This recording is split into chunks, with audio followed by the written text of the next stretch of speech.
اندھیری رات تھی، گلیاں سنسان اور خاموش تھیں۔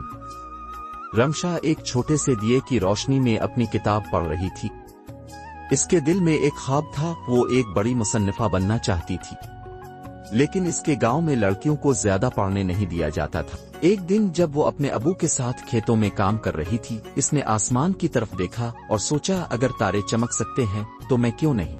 اس کی امی نے اس کا حوصلہ بڑھایا، مگر دنیا کے خوف کی وجہ سے وہ زیادہ کچھ نہ کہہ سکے۔ پھر ایک دن گاؤں میں ایک نئی استانی آئیں جو خود ایک مضبوط عورت تھی۔ انہوں نے رمشا کو تعلیم کی اہمیت سمجھائی اور اسے آگے بڑھنے کا راستہ دکھایا۔ رمشا نے دن رات محنت کی، چھپ چھپ کر کتابیں پڑھیں اور امتحان میں سب سے اچھے نمبر حاصل کیے۔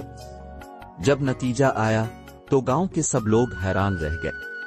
وہ پہلی لڑکی تھی جو اسکالرشپ جیت کر شہر پڑھنے جا رہی تھی۔ جب وہ روانہ ہوئی تو اس کے چہرے پر ایک چمک تھی۔ یہ کامیابی کی وہی روشنی تھی جو کبھی ایک چھوٹے سے دیے میں جل رہی تھی۔